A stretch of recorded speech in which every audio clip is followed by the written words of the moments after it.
we know. Yeah, you found it inconvenient. So exactly. other people have found the other thing inconvenient. I mean, no, I don't say that right. in So general, we need to support both convention. of them. Exactly, Bottom line is we need to support both of them. Exactly. That was my point. So it's not that our convention is bad, is that we need something for us to so yeah, there's two solutions kind of that emerge, two contenders.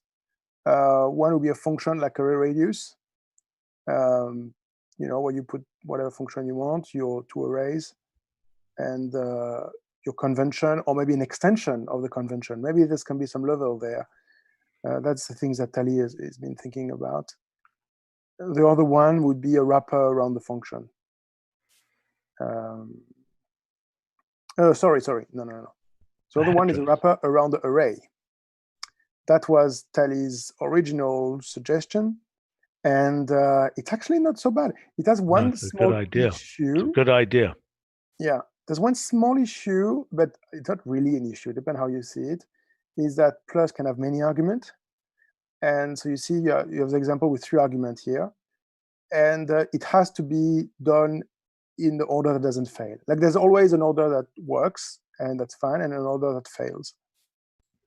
I think that's a good idea. I think it's much better than doing it on the operation. In other words, it's a kind of a absorption. I don't know what this is a bad word, but absorb. Okay. It's more of an extension. How are you going to extend yourself? I don't know. I guess you can see both sides. Right, but the question is, does this become? This becomes kind of a list absorber. By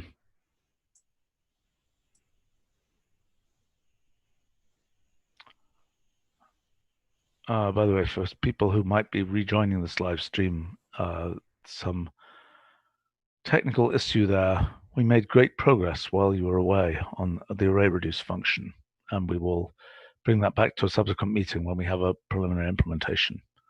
Okay, so I think that's a really good idea, that the wrapper around the object itself is a really good idea.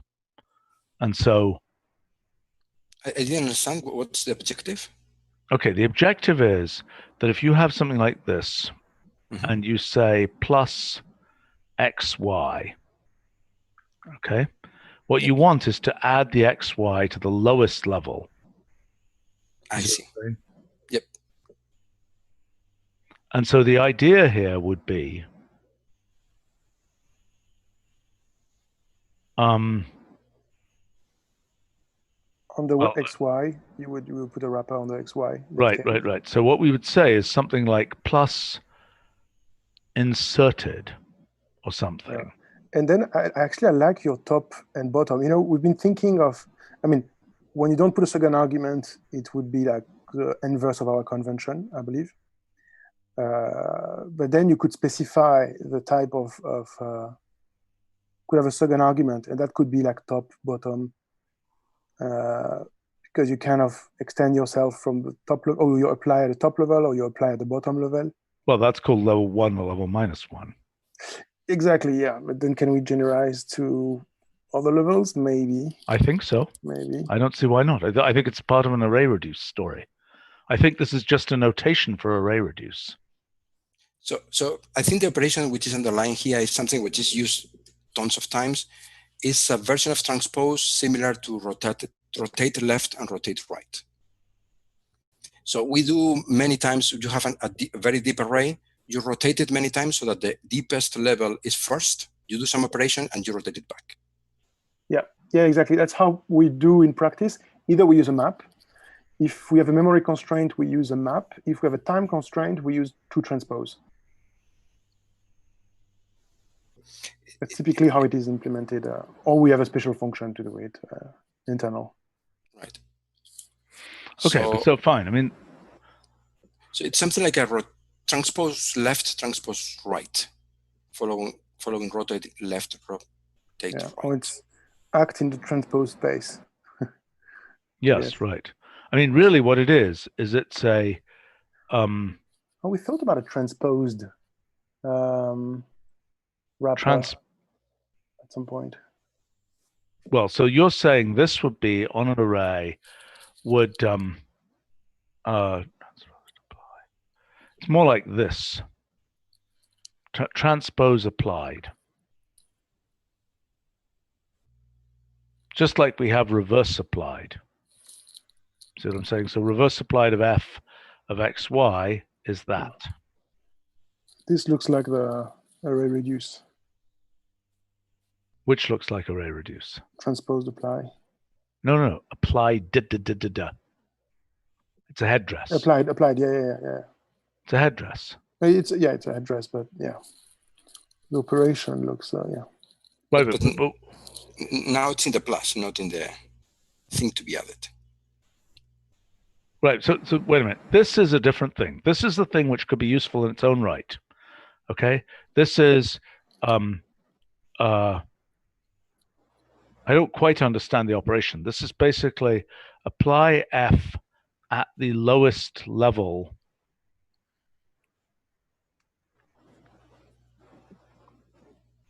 By the way, you know, there's a question of the curried form of array reduce. Yeah, which could perfectly well be array reduce f level. Definitely. And then array. Yeah. Okay, but I want to come back to this one. I think this is not completely unrelated to spliced. Right. Because if we say 2x3, well, 2, 3, 4, slash dot, I don't know why it's exactly, oops, the 3, the pausing craziness.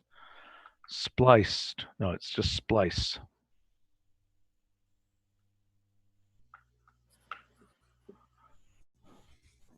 Which is very nice, by the way, that idea.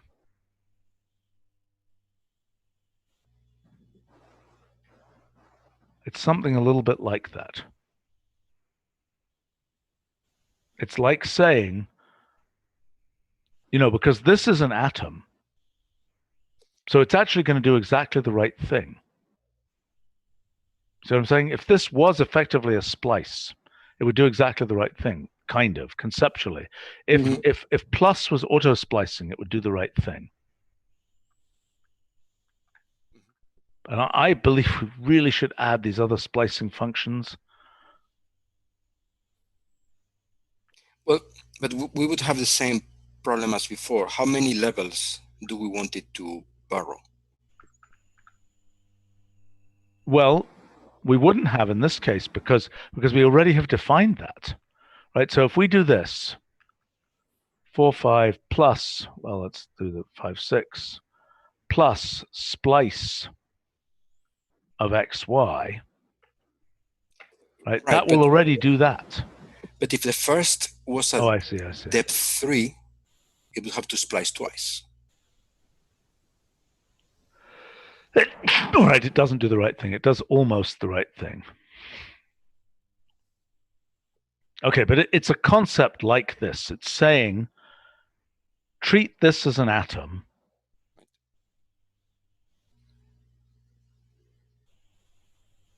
I see. No, it doesn't quite work. I see what you're saying. So this has to go to a certain level.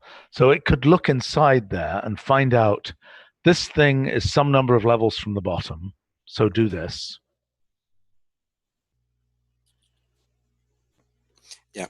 I really like this idea. This is going to be very nice. Because that's the right way to think about it as well. Yeah.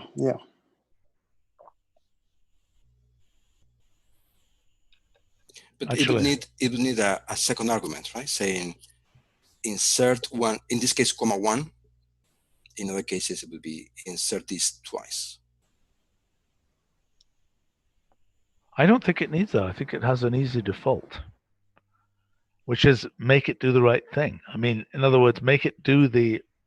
the opposite of the convention. Yeah, typically. But for example, if the first one was depth 4, if the first one is depth 4 and the insertion has depth 2, what does it do?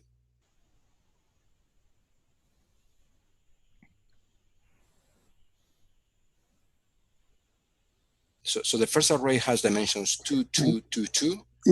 Yeah, it's dangerous if it's automatic. It should fail if it cannot.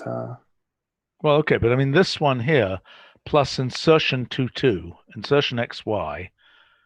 I think that could perfectly well notice that. Okay, so the more complicated case will be this. What does it do then? Well, I was thinking if the first array was already 2 by 2 by 2, it's not clear at which of the twos we want to do the sum. I see what you're saying. Well, okay, so the default could be at the bottom level.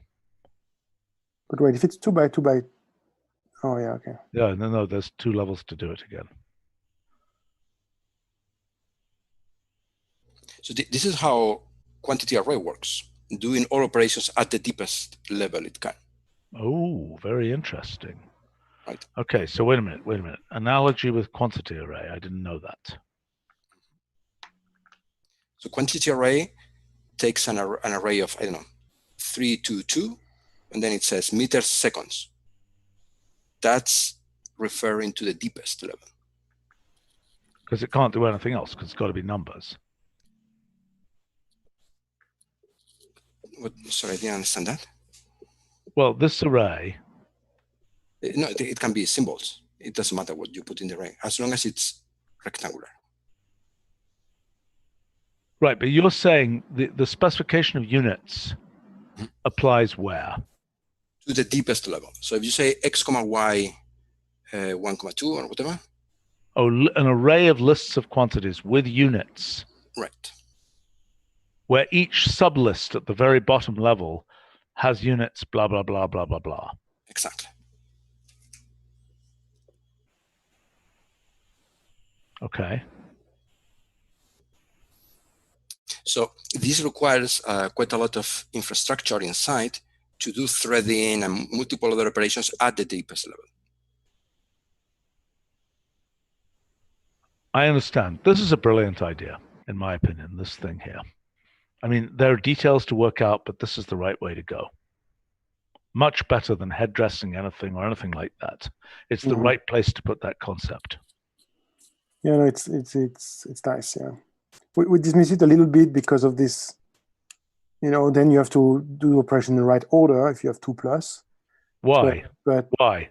Because now add on the right hand side plus, and I don't know, plus 1, 2, 3. Wait a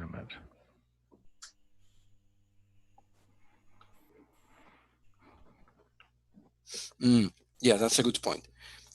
So if insertion has 2 possible arrays into which it can be inserted, it might do very different things. Yeah, I mean, it cannot in that case be inserted in. It can only be inserted on the left one.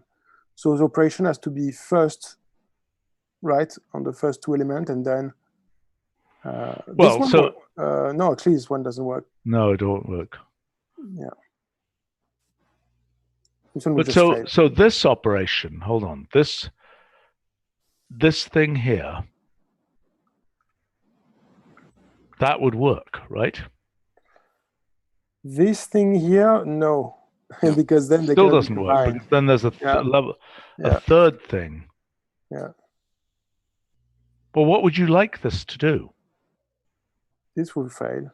No, I understand, but I mean, in some language where it defaults to some library or package or whatever it is, where it defaults to, what does it do for this case? What does it do? Oh, well, they didn't think of that. If you remove the 8, then this is something that could do something. No, I don't care about that. I'm asking, in this vaunted scheme where somebody is claiming that we should have done it the other way around, what does this case do? I mean, I think no one may give a result for that. They will all fail. Oh, okay. Okay. Fine. Good. Just making it clear that you know, it's not. Oh, no. Our convention is not bad at all. It's actually just many advantages, as you say, like ragged array. It's really good. Yeah. Yeah, it's just the need to do it the other way around sometimes. Right, which is why this is a brilliant idea to have a wrapper around the insertion, so to speak. Yeah. Well, but I don't like this fact that this is not commutative. So we would be releasing We've into already plus. got that issue. We've already got that issue. Plus, plus is not commutative, is it? Well, plus itself it is. It's just that it's used in other cases, like dates, for example, in which it's not commutative. I guess it would be a bit the same. Yeah. When insertion, it's kind of a special thing. That's a complicated issue, but I think we can handle it. I think it's better to make this work than to preserve that plus is always commutative. Yeah, users will have to be careful with parentheses. That's all. I think there are already cases where there's an issue with that, with listability. Isn't there already a case with listability where you have to, where it matters? I think there is. So look, there's complicated semantics for this thing, and at what level it inserts at and how that all works. But I think this is going to be really nice. Cool. Well, we made more progress than I thought. So same here, right? I thought this was going to be a horrible mess, but that's a brilliant idea. And I just think this whole family of things, from nothing to splice to whatever, these things that use a symbolic wrapper to say what to do when the thing arrives, is really a good idea. I mean, we've got two new meta ideas in recent years. One is headdresses, and the other is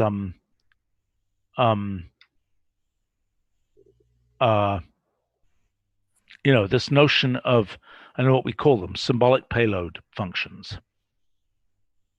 Right? I think it's kind of a new idea, this symbolic payload that kind of deploys on arrival, if that makes sense. Mm-hmm. Right, which nothing was probably the first example of that.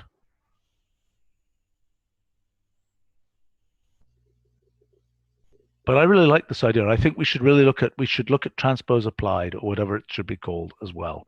So we've got three things here. We've got array reduce, get a preliminary version. We got this thing. We should try and think through that version, and we should get transpose applied. That was very productive. I think these are very important functions. Great. And I think the name array reduce is quite reasonable. Yeah, I'm just wondering what people think with reduce. Like I know, like in map reduce is sort of thing, like in a parallel computing world, which I guess it's also doing a mean. It is doing that. Yeah, it's doing that. So I guess it's close enough. To be good to have comments on people that are. Yeah. We should get comments. They say no, reduce something completely different. You cannot. Right. Use it. I would say let's play with it first, because for example we have tensor reduce, which is such a similar name and doing such a different thing. No. Yeah, fair enough. Okay, fine. Well, okay. Since we're on a roll, I want to just have a look at these other things here. Right.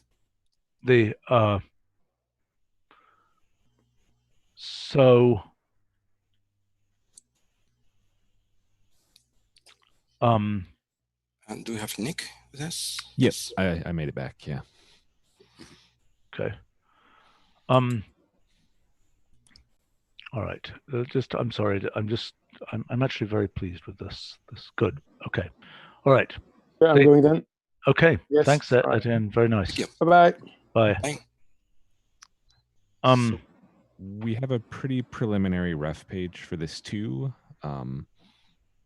Do I need to load my documentation? No, I haven't updated it super recently. So if you have anything from the past week, it should be fine. But the idea of the function here is that we have date value, which is an extractor for lots of information about dates.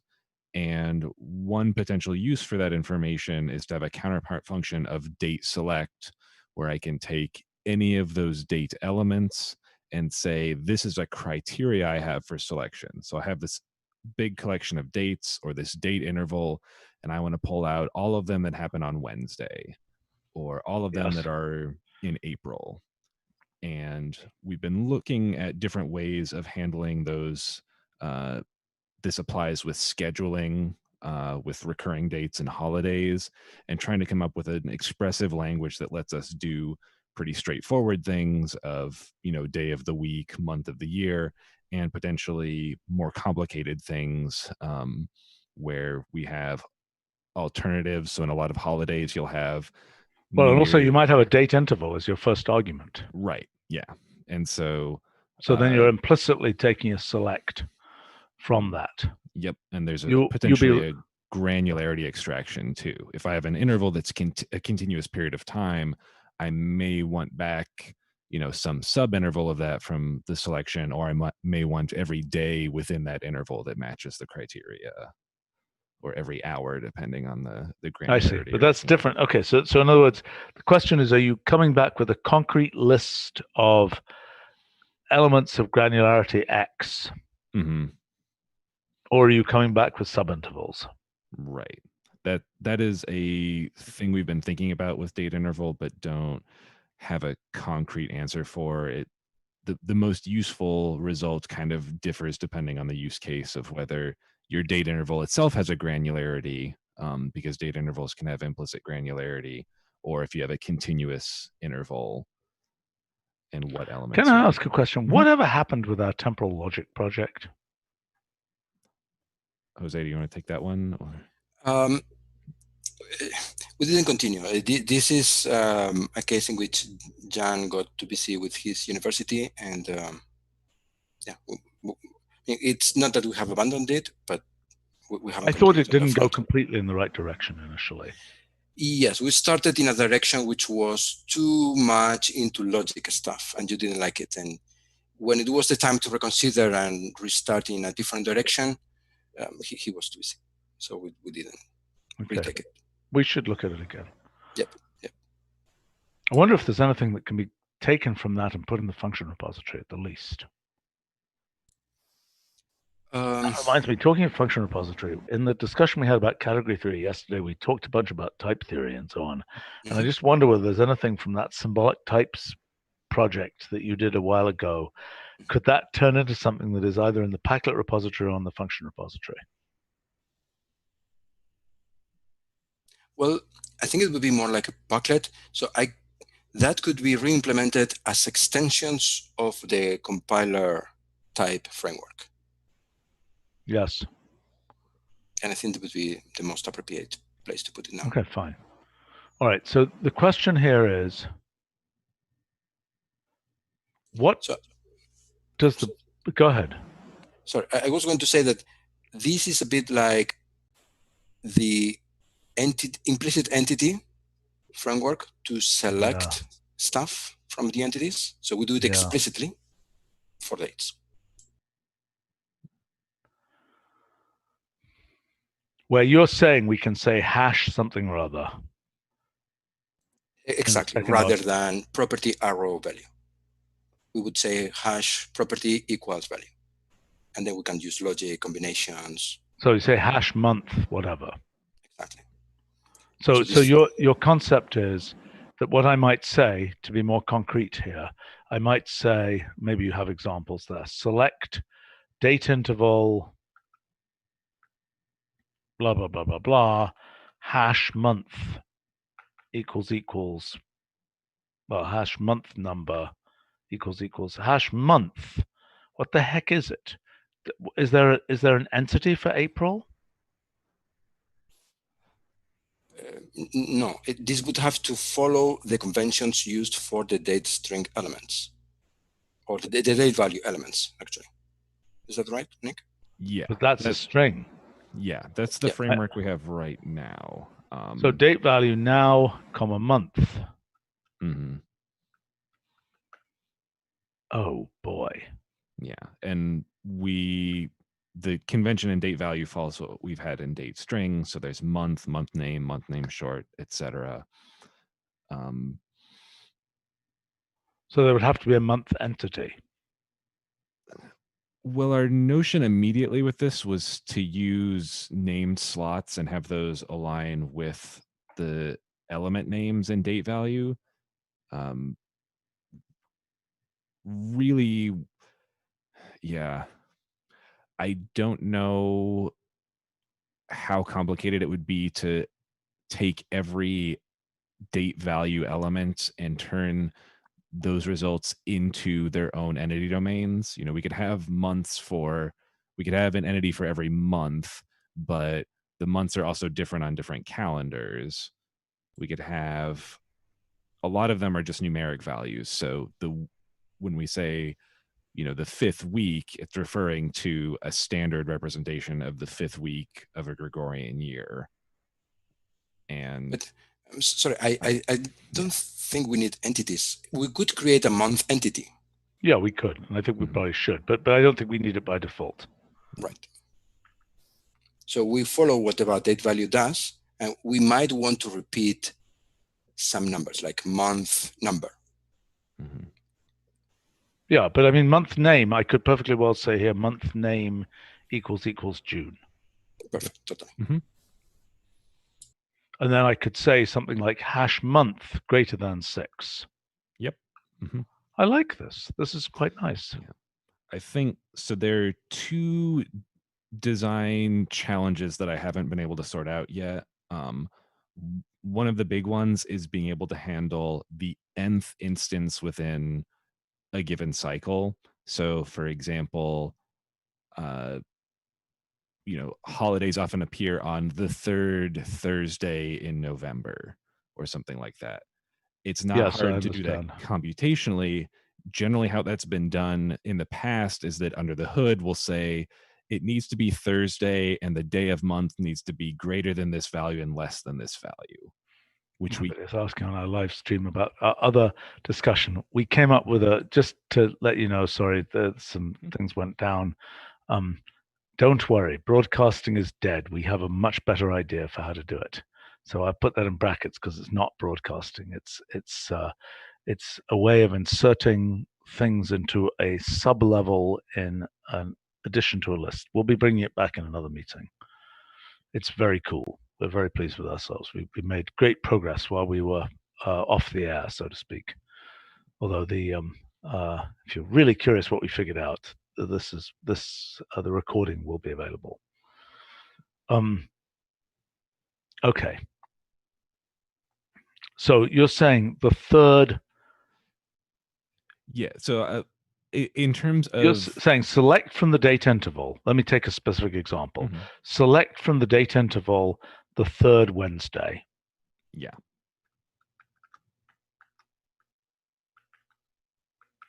Well, I've got an idea. Mm-hmm.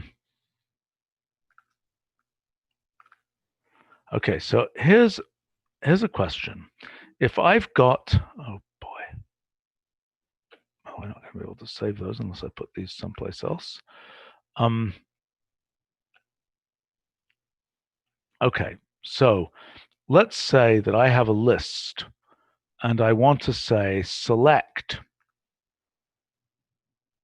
from the list.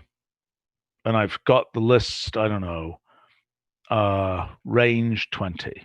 And I want to select, let's say I say prime Q. Okay, great.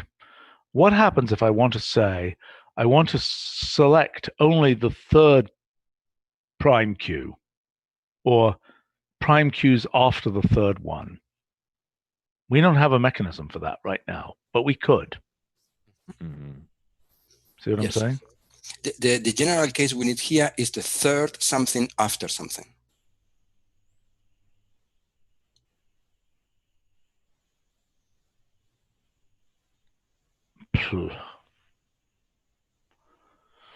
Okay, but so this would be the 3rd thing that matches, or worse, the 3rd thing after X that matches. Exactly. Right. Schluff. That's a mess. Yeah, this is done like in cron notation. This tends to be done with division. So you'll have like the day of the week is Thursday divided by 3. So it happens every 3rd Thursday within the interval that cron's notating. Which, by the way, we are supporting cron notation, right? Cron notation is supported in scheduling. Yeah, so scheduled task has a. But we should support. We should, just like we have regular expression, we should say something like cron of, or cron expression or something, and then we should just support one of these weird things. What's an example of one? So you might have like asterisks. It depends on the use case, because for a lot of cron notations, it's not reducing to a specific date, and we don't have a general notation for sort of a quote unquote headless date. That's part of what DateSelect is looking towards. Okay, but I still think we should support cron expression, where just like regular expression, you can type whatever junk you expect from cron in there. Yeah, I think that definitely makes sense. Okay, so what you're asking for is the third Wednesday. So, okay, so this is all beautiful. So now the question is how to notate. What is the cron notation for it? So it may be easier to put in the Zoom chat. I'm not sure. Okay. So that's an example that basically is looking for all weekdays during the 10th month of the year. So the asterisk is basically a variable. Yeah. So, and there are different forms of cron notation, but quartz notation is what we're using here. Wait. Explain this notation to me.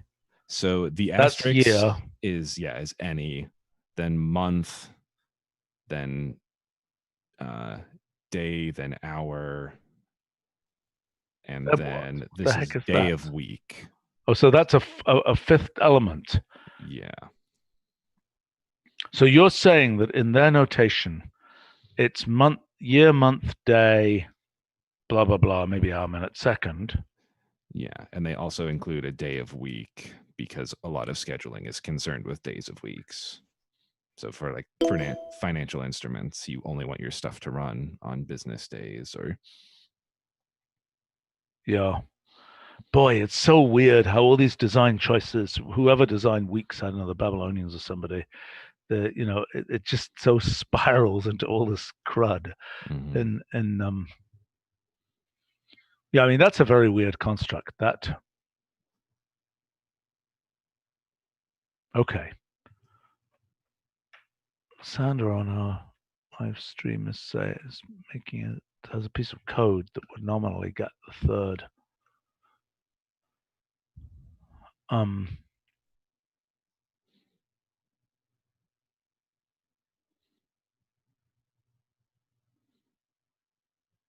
Yeah. No, so is that right? I mean, so that could be, so the first argument in there, would select all Wednesdays. I've got a concern here.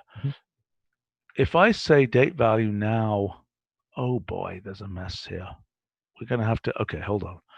And then I say day of week, day. Now, day is 3, but what's the day of the week? So day name by default is our. Okay, but what is that? Is that a string? So our default here is to use the day name function. It's actually a symbol.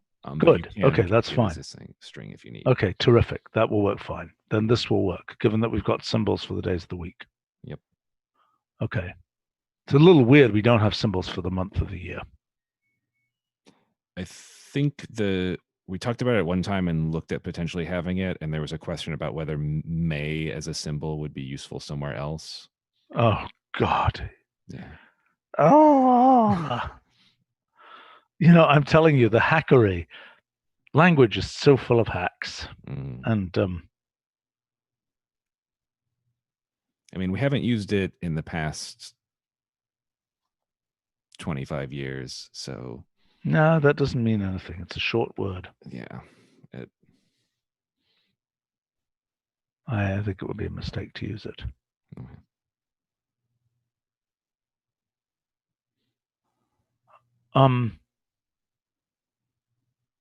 Okay. So the main issue I have with the notation. Wait a minute, this isn't even correct. Is this correct? This would select several and then take the third.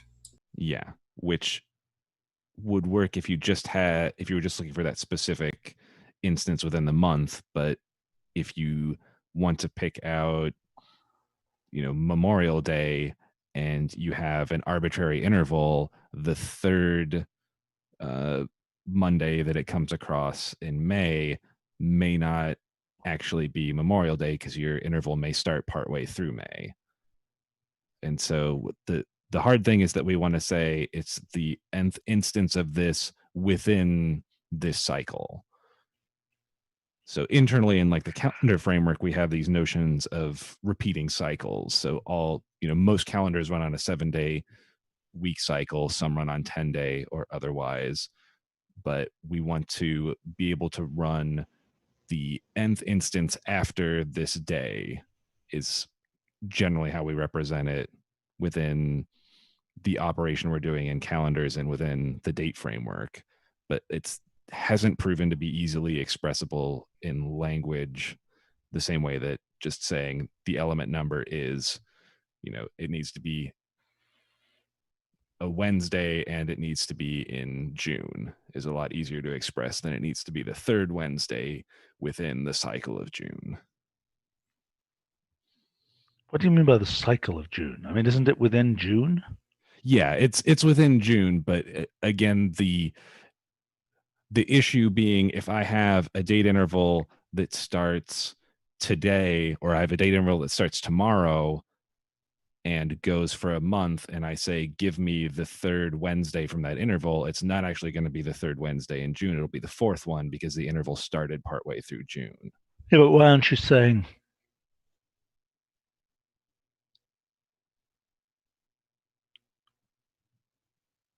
right? So DateSelect is saying of this interval, pick out the things that match this criterion.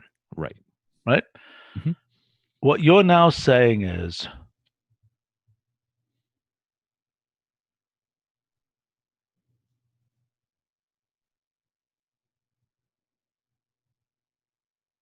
1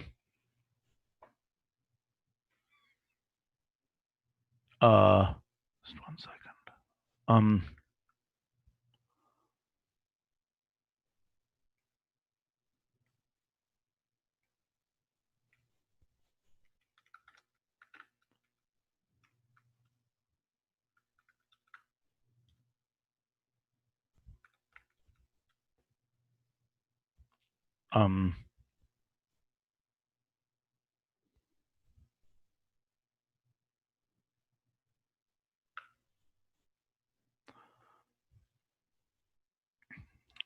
Sorry, where were we going? So I think that the specific functionality we're looking for is basically nth instance of something after some date. So if we wanted the third Wednesday in June, we would say, I want the nth instance of something would be, I want the third Wednesday after June 1st, on or after June 1st. Why isn't this some kind of, don't we have some kind of date plus thing? What does date plus do? So date plus does have step sizes, so we can generate these relatively easily. It's mostly that it's hard to combine those different date elements into an individual criteria element. Don't we just need some kind of wrapper? I'm not quite seeing it yet.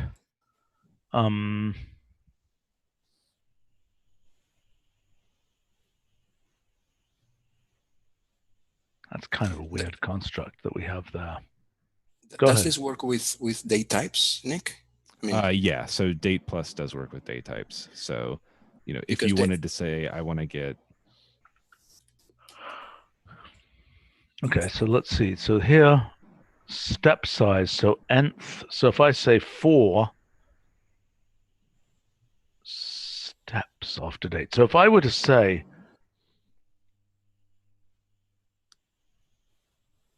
I mean, I'm just trying to understand whether that would work, whether that could conceivably work. yeah, that will get you. Does it the get me result something from the- right now? Mhm. Yep. Why does that work? That works because we've expanded support in date plus to include day types, which includes days of the week. Do you say that here? Oh, yes. There Yep. we go. Yeah, you do say that. Mhm. Okay. So this gives you the third Wednesday. You're saying what it doesn't do is the third Wednesday within a particular range. Right. But we already have then a syntax here for specifying third Wednesday. So now we just have to be able to say within a date interval, Mm-hmm. give me the third Wednesday. Yeah. So isn't that a different construct? Don't we have a construct like that? Within a date interval, give me the such and such. How do we do that? Within a date interval, give me... this might work. So if we had date plus of hash, comma 3 Wednesday, and around it something like date value month equals June, that would be the third Wednesday in June, right? Yeah, I suppose It's a that bit would work. complicated, but it will work. Yeah.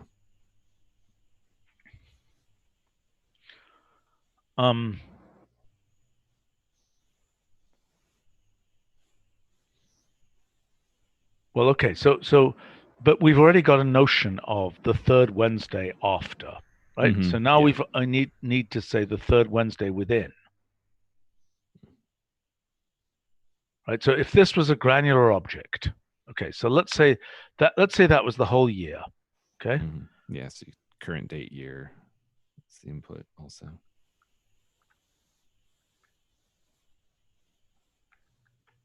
Okay, so let's imagine it was this, and we did something like that. It's a little weird, but it's something of that type. Mm-hmm. So now in the case of DateSelect, how would this be used in DateSelect? How do you do subcasing? So into current year, I want the months of current year. How do I get that? Do you understand what I'm saying? Yeah. So Isn't that date range maybe? Increment. it should work from that. Yeah.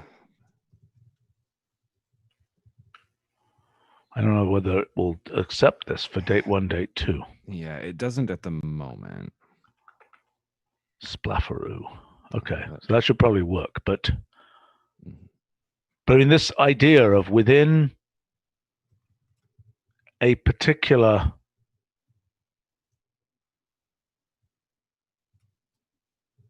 Sandra is commenting that date within is basically date select. I don't think it is quite.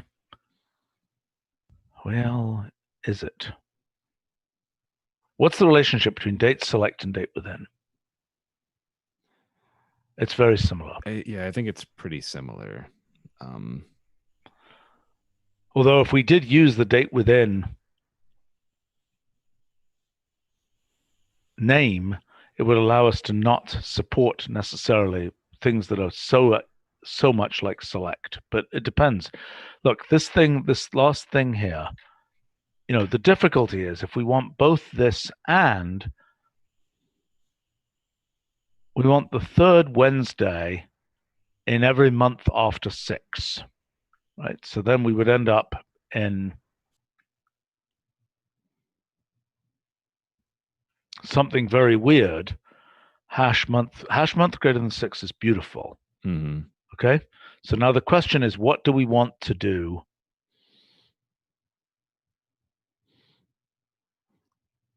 So I think Wednesday, that is third. I mean, we could potentially, I've thought about having a date element name, which is basically day name and instance within the month pair. So it will give back for the first Wednesday of the month, it'll give 1, Wednesday. And for the fourth instance, it would give 4, Wednesday. But sorry, how do I get the third Wednesday of this month? So I mean, that's basically what the date plus, if you did. No, but of this month, how do I get? I want to know third Wednesday of this month. Right? That's the thing you're asking for here.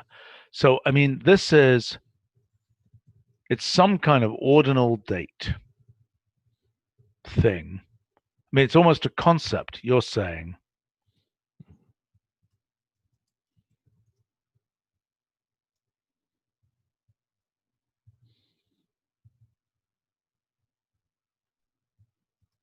Okay, so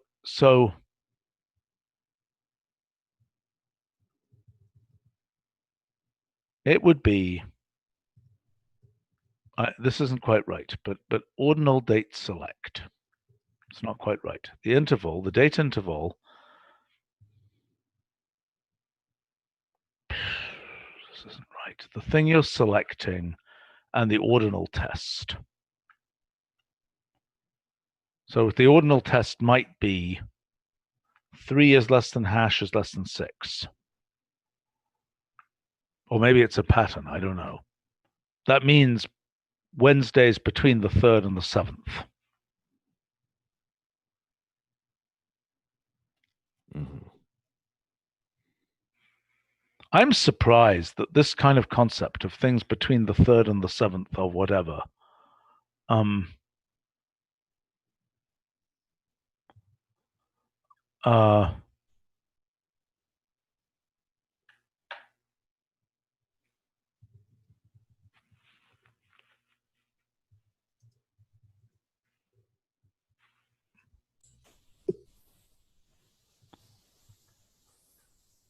Right. So what's the general concept outside the framework of dates? This is similar to take after. We had discussed a take after. Take 3 yes, after something. That's right.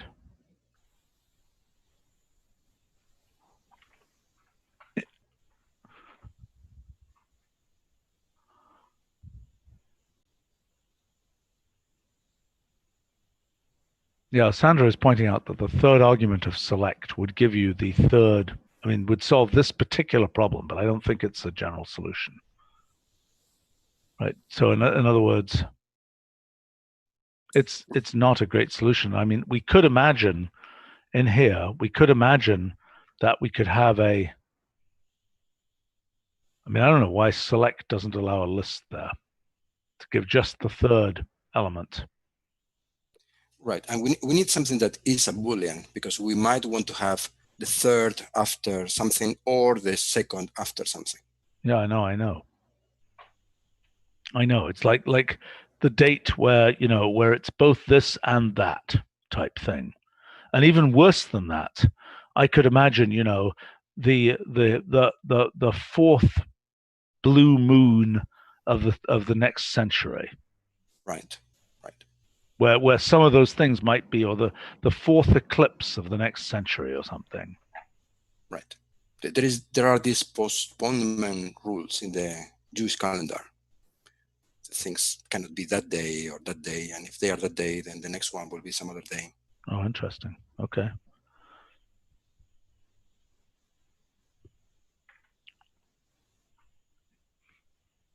Well, I mean, I guess there are rules. I mean, it's just like, well, when do we get to do leap seconds, by the way? We are working on calendars now, and that's an orthogonal thing, which is the time systems. A bit like the difference between projections and datums in the geo framework. Yeah. Well, remember, we have at least one set of customers for that. Our friends in the Deep Space program.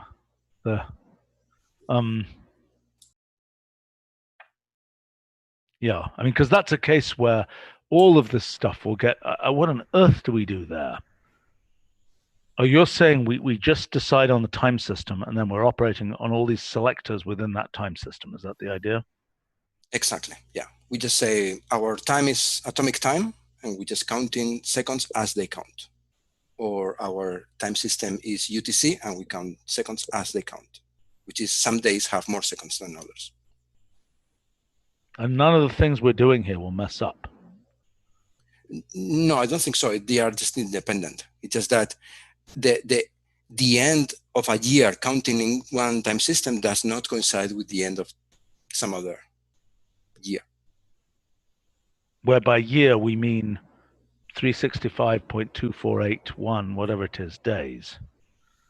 No, what I mean is that if we say the 2nd of February of this day, that day, counting in this time system is different from some other time system by a few seconds. Oh, I see. All right, we probably should, okay. Sandra is saying he doesn't see why a third argument doesn't solve this. The problem is that if we want to then do logic with respect to that third Wednesday, we're kind of stuck if there's just a third argument. Yeah. Or you have a very long interval. So I have, 300 years and I want to pull out the third Wednesday in September for all of them. If I just have the third argument of select and say 3, I'm just going to grab the third instance of it. Right, but I'm still looping on the question of hash month gives you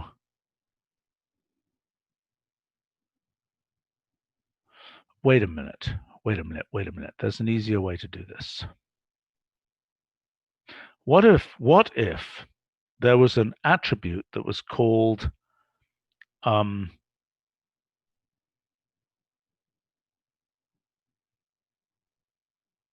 let's see. Okay, this is a stupid name, but I'm gonna call it anyway. Month ordinal Wednesday.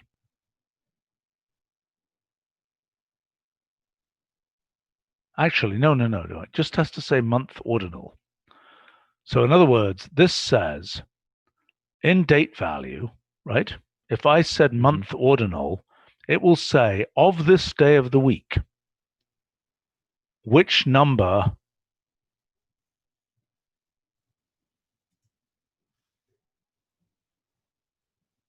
is, in fact, SWSH has on our live stream suggested something almost identical to this. So MonthWeek. No, that doesn't work. MonthWeek doesn't work. MonthWeek, is there a MonthWeek already? No, there isn't currently. Okay, but there could be a MonthWeek. So MonthWeek could be the which week number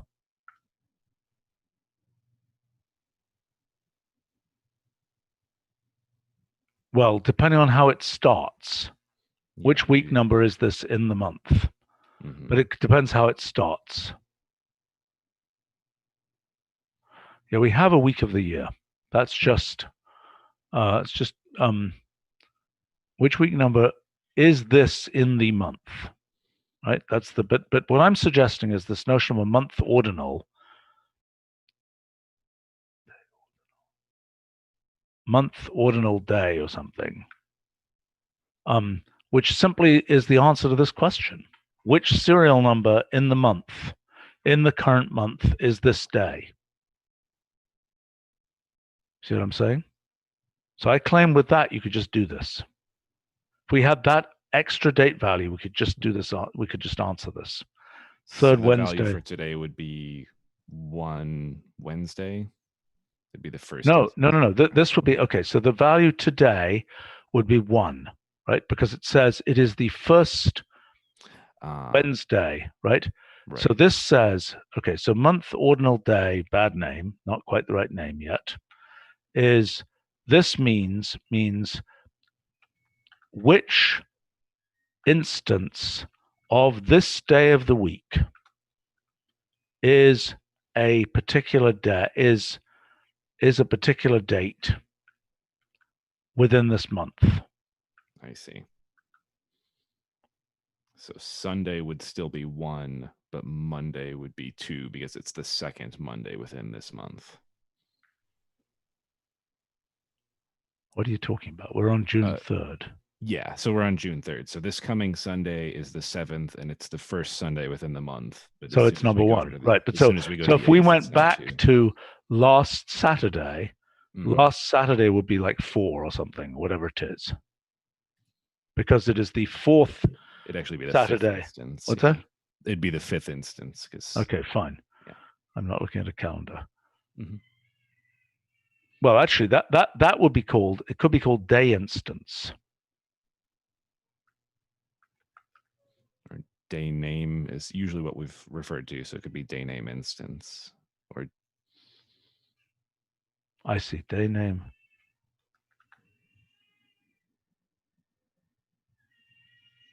Well, it's really in the month. What's the analogous thing here? So this is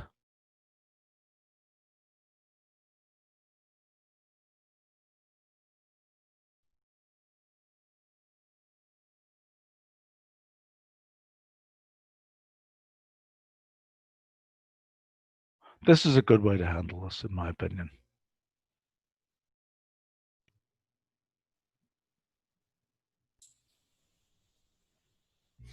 Okay, yeah, I mean that shouldn't be hard to put together. I think it's very, very easy. I mean, this is like super easy, and this is handling this particular awkward case of the nth Wednesday. Now, so the nth Wednesday after such and such a date. Not clear how you handle after such and such a date. Oh, actually, yes, it's very easy. Just say greater than blah blah blah. Yeah, it works beautifully. Right, you're just saying DateSelect. Right? If you say the 3rd Wednesday after blah, okay, so then we would say current year, current date of year. Okay, the 3rd Wednesday after December. Well, if there's a particular date you want to put it in here, but the 3rd Wednesday after the new moon. You know, we're going to need things about lunar calendar in here, because if we get that, those are the only things anybody pays attention to, right? If we had date value properties that were lunar date value, we've got astrological sign, for goodness sake. Why don't we just have the new moons? Certainly, we are going to be adding them because we will need them for the lunisolar calendars. Yeah.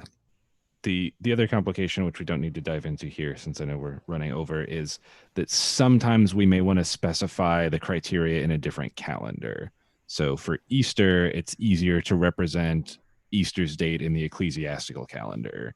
Or if I have holidays that appear on the Hindu lunar calendar. Why don't we wrap the original date? Oh, I see, because you don't want to, I see, you're. Yeah. And I think that it probably would just need some decoration that says these criteria are specifically using calendar X instead of calendar Y. And we just need some decoration to say, I see. You know, I want it. So it's some kind of calendar relative. I don't know how we're representing the calendars in general. I mean, but you're saying we want a wrapper that says, you know, calendar block or something, roughly. Something like that. So that says the things within this represent or correspond to this calendar. Yeah, we're going to want the same thing for time system, by the way. How do we do that in Geo? In Geo, we have the notion of a geoposition with a datum, right? Yes, that's the second argument of geoposition. Or geogrid, we could say. So yes, so I think that's what we could do that same thing here. We could have these things like day name take a second argument, which is their calendar. I'm a bit lost in this part of the discussion. Okay, so we're saying, look, for example, let's say it's the month name, okay? But you want it for the Jewish month name. Yep. For example, you want to give a criterion with the standard calendar, right? But with a but you want to say, I don't even know but you know, with a Jewish month name, you want to say the first day of Jewish month such and such with respect to my ordinary calendar. Right. So yes. So the way we are planning to do this is that by having date value to be an extractor and not having any conversion capabilities. So if you want to extract the month, the Jewish month, you first have to convert your date to a Jewish calendar. How do you do that? How do you do that? Calendar convert, comma Jewish. Oh, I see. So in other words, in the DateSelect, you would say calendar convert, comma Jewish, and then outside of that, you would say date value, whatever. Exactly. Yep. You would have to specify, I want to do this operation in this calendar. So calendar is another all right, but the case that we keep on looping on is this, you know, third Wednesday in the month, and I think that can be simply solved by having this value. I'm thinking about that. So I think this is assuming that the third Wednesday is the Wednesday of the third week, and that I'm not sure, because the week. Well, then we need two versions of this. I agree with you. We need two versions. We need, look, the third Wednesday, the Wednesday of the third week is different from the third Wednesday. Exactly. Right. Okay. So, I mean, but I think we can name those. Okay, Wednesday of third week. I don't think that's the common thing. Wednesday of third week, I don't think is the versus actually third Wednesday. Isn't when they, I don't know, all these rules about, you know, when is Memorial Day? Isn't it that second one that's being used? Yeah, it within holidays, it's almost always the second one. Almost always. I can't say categorically because I haven't looked at all calendars, but every instance I know of it is always the third. Hey, how are we doing at taking our extensive curation from the Wolfram Alpha holiday data system and putting that in the language?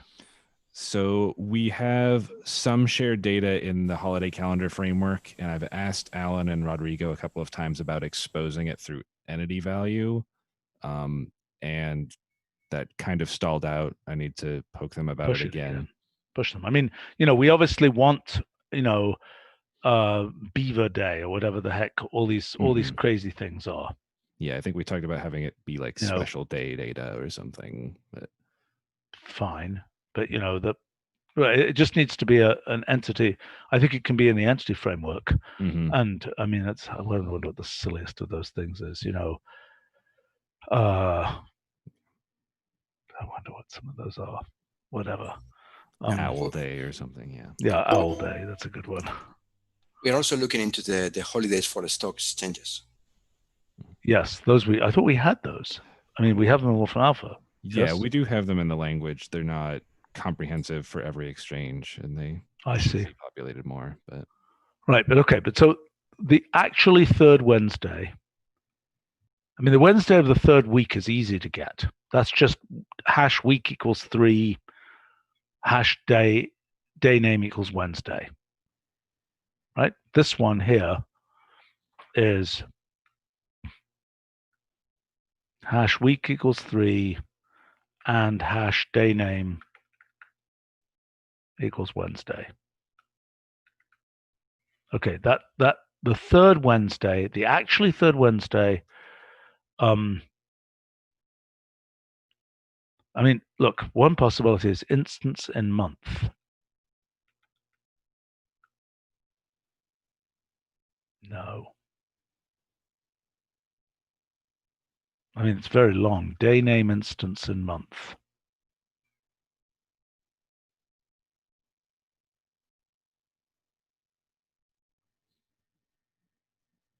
I mean, if you saw that, you would at least know what it is.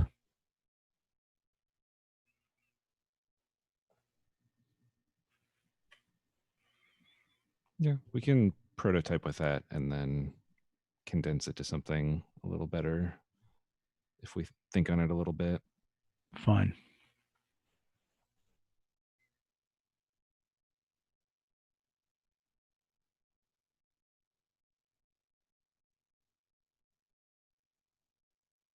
I don't think that's bad. Day name instance in month. I mean, it's a complicated concept, and this will.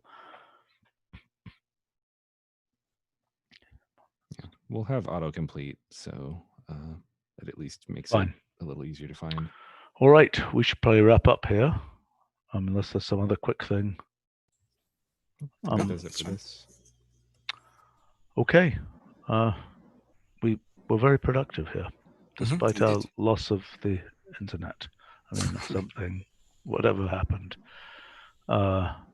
Anyway, in case anybody's really curious, as I say, the recording should contain the what we said when nobody was listening type thing. Great. Okay. Thanks, guys. See you later. Thanks, everyone. Thank you. Bye. Bye.